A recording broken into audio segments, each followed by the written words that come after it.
नमस्ते प्रणाम। हम मंजू वर्मा, जिला अम्बेडकर नगर, टांडा। स्वागत बा मंजू लोकगीत 123 के चैनल पे आप लोगन के बीच बहुत जबरदस्त सोहर गीत लेके आया है।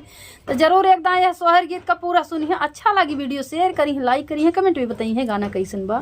सभी दर्शक का नमस्ते प्रणाम। हम नीलम धुरिया, टांडा जिला अम्बेडकर नगर से। तो हमें सुने सोहर गीत।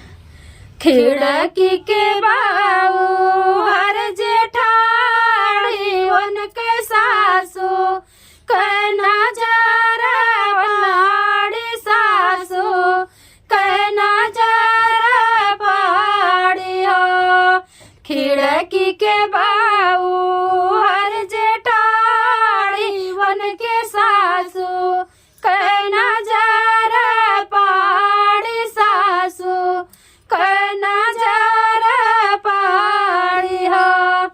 हे मोरी बहू हरे कवन छायल चितलायु हो तू गरा भजनाई हो। हे मोरी बहू हरे कवन छायल चितलायु हो तू गरा तू ही मोरी सासू से सासू हो तू ही न मोरी माइया हो तू ही न मोरी माइया हो। तू ही मोरी सासू से सासू हो तू ही न मोरी माइया हो तू ही न मोरी माइया हो। हे मोरी माइया चोरवा के नाये पियवाया है हो मैं घर भजनाया हो। हे मोरी माइया चोरवा की नैया पियवाया है हो मैं घर भजनाया हो। देखा खिड़की के लगे से बहुहर खड़े हैं या उनके सासू की नजर पर या था। सासू पूछा थी ये बहुहर कौने मर्दे से तोहार दिल लग गए, कैसे तू गरब भाऊ। तो देखा वो कहा था कि तोहार बेटवा राती के चोरवा की ना आवत ही और वो नहीं कह हम ई गरब से बाटी। तो देखा सासू का कहा थी। सासू तो बोला हो न पावे हो ननद उठी बोले हो ननद उठी बोलाई हो। माइक मुँह रोक कर ननद अग में बोला थी। सासू तो बोला हो न पावे हो ननद उठी बोले हो ननद उठी बोलाई हो।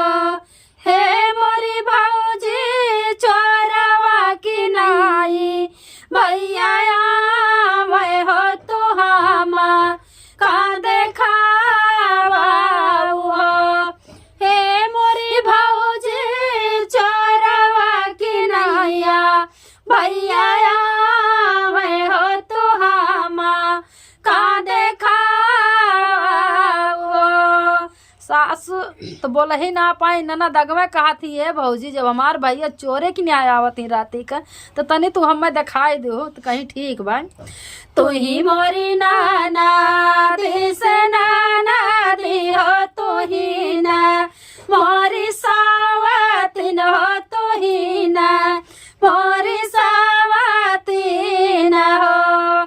तू ही मोरी नाना दी से नाना दी हो तू ही ना मोरी सावतीन हो तू ही ना मोरी सावतीन हो।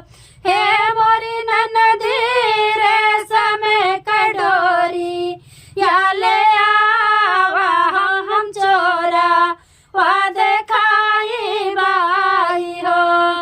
हे मोरी ननदी रेशम कटोरी या ले आवा हम चोरा वा देखाई बाई हो। देखा भौजी कहा थी अपने ननद से कि ठीक बा हम तोहे चोर देखाएब, लेकिन तू जा ठी रेशम के डोरा धागा लेके या रस्सी लेके आवा जो ने हमरे पास प्रूफ रहा हम तोहे दिखाई। सुना मोरी भाऊजी से भाऊजी हो तू ही ना, मोरी भाऊजी हो तू ही ना, मोरी भाऊजी आओ। सुनी मोरी भाऊजी से भाऊजी हो सुना हो, मोरी भाऊजी है सुना है, मोरी भाऊजी हो तू यासा नाही बोला, हो तू यासा नाही बोला हो। हे मोरी भाऊजी भैया मोरे हाय सुकुआर हो धिलेनी डोरिया बांधी हो। हे मोरी भाऊजी भैया मोरे हाय सुकुआर हो ढिलेनी डोरिया बांधी हो। ननद कहा थी भौजी से, ये भौजी सुना हमार बात, हमार भैया बड़ा सुकुआर हैं, डोरी तो हम लायक दे देव रेशम का, लेकिन ढिल्ले बांधो कि जो ने उनके कसे न उन्हें तकलीफ न हो तो कहीं ठीक बा। धीरे धीरे बांधो ढीली डोरिया हो चढ़े पे, हाली छूटे हो चढ़े पे, पियावा छूटे हो छूटे पे, पियावा छूटाई हो। धीरे धीरे बांधो ढीली डोरिया हो छोड़े पे, हाली छूटे हो छोड़े पे, पियावा छूटाई हो। सुन मोरी ननदिया बताऊ का सब वरदावन हो छोड़ाए, नहीं छूटी है हो छोड़ाए, वह न छूटी हाई हो। सोए मोरी ननदिया बताओ का सब और दावन हो छोड़ाए, नहीं छूटी है हो छोड़ाए, वह न छूटी हाई हो। देखा भौजी कहा था अब तक तो ढिल्ले बांधत रहे हैं ना दिखाए, लेकिन तोरे विश्वास ना हमारे ऊपर अब जब धै दो, अब हम इतना कस के बांधा कि वो छोड़ाए अपना छुट्टी हैं। खिड़की के बाहर जेठाड़ी वन के सासू, कै नजारा बाड़ी सासू, कै नजारा बाड़ी हो। हे मोरी बहू हरी कावन छयल चितलायु हो तू गारा भजनाई हो। हे मोरी बहू हरी कावन छयल चितलायु हो तू गारा भजनाई हो। मुँह धुआं फेंके लाग भैया ठंडी से। धन्यवाद।